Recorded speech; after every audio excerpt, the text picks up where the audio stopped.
Olá, professor Eduardo Kurhara. Neste vídeo faremos uma análise, uma discussão sobre uma educação física emergente e que se fundamenta em um novo paradigma, né, que se fundamenta no que nós vamos chamar aqui de concepção pós-mecanicista. Historicamente, é importante que se diga que a educação física, né, nas últimas décadas, ao longo da história, a educação física se constitui como uma área fundamentada, né, com uma orientação à prática, à técnica, e especialmente com uma visão, né, uma visão reducionista e que fragmenta o ser humano. Isso significa dizer, em última análise, que a educação física, nas últimas décadas, ao longo da história, ela orienta as suas ações para este corpo, né? Este corpo que é um corpo separado, fragmentado, né? Ou seja, em outras palavras, priorizando, né, o aspecto físico do corpo, né, trabalhando com um enfoque na dimensão motora. Deste modo, nas aulas de educação física é muito comum as ações do professor e da professora estarem direcionadas e voltadas para o desenvolvimento motor, para o desenvolvimento das habilidades motoras, para o desenvolvimento das capacidades físicas. Em que pese que isto é muito importante, né, o desenvolvimento motor, o desenvolvimento das nossas habilidades motoras e o desenvolvimento e a melhora das nossas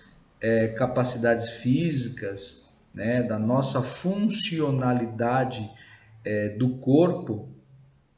Ao falarmos, né, da educação física dentro do contexto escolar, é preciso deixar claro que essa perspectiva de educação física, aqui sendo tratada como uma perspectiva mecanicista, né, de natureza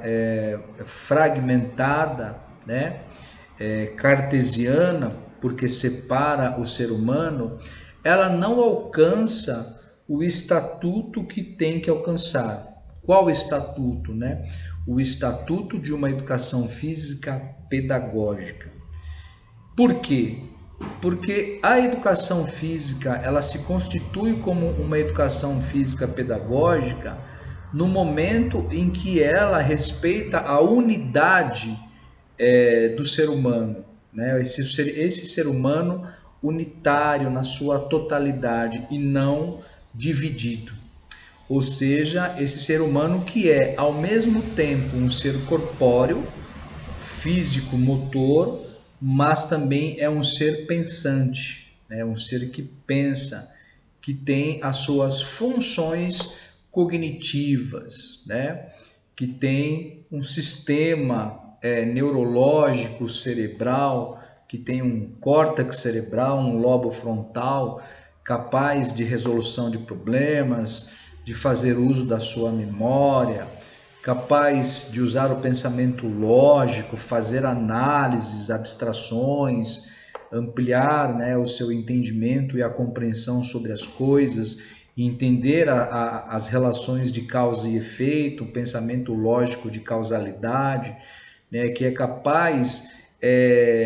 de produzir estratégias dentro de uma ação, dentro de um jogo, dentro de uma determinada prática, mas ao mesmo tempo, né, que é um ser corpóreo, físico-motor e é um ser pensante que tem funções cognitivas, também é um ser que tem a sua dimensão emocional, afetiva, socioafetiva, né? Que, portanto, a sua inteligência emocional e a sua competência socioemocional precisa também, de igual forma, ser desenvolvida. Diante disso, a educação física, portanto, só alcança a sua instância pedagógica, o seu estatuto de educação física pedagógica,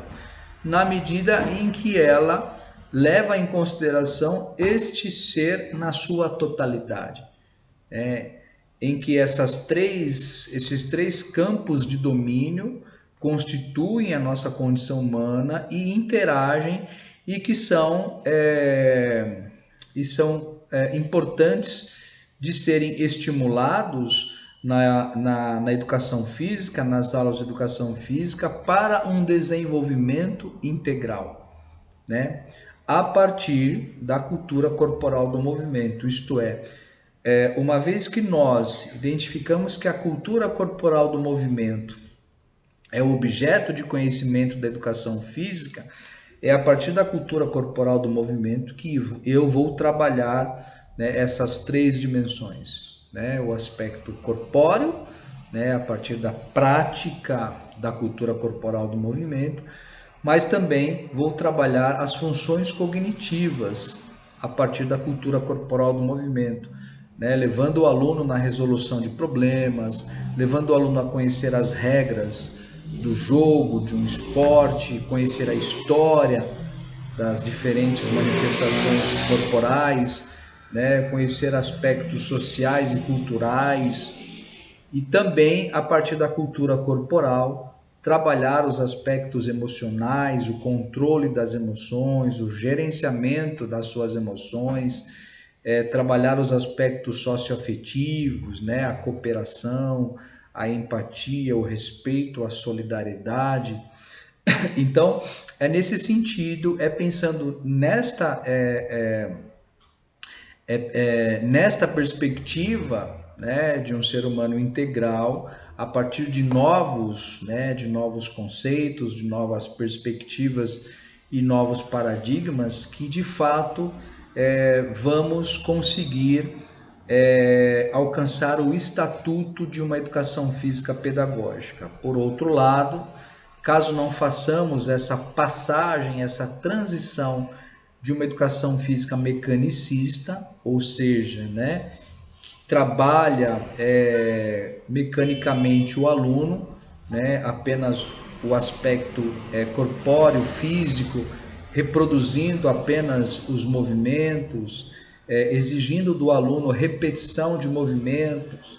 Então, é só com essa passagem, com essa transição de uma educação física mecanicista para uma educação física pós-mecanicista,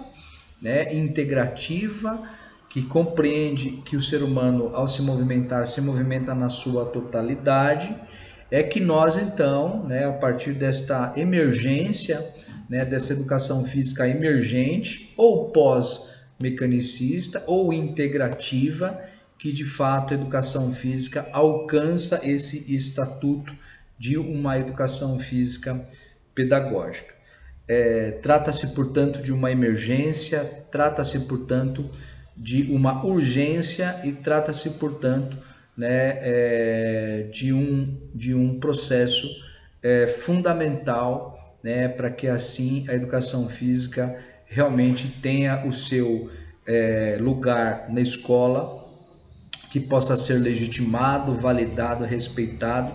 e desse modo a educação física possa dar a sua contribuição no desenvolvimento e na formação integral dos seus alunos e alunas. Espero que tenha sido um vídeo esclarecedor, né, a partir dessa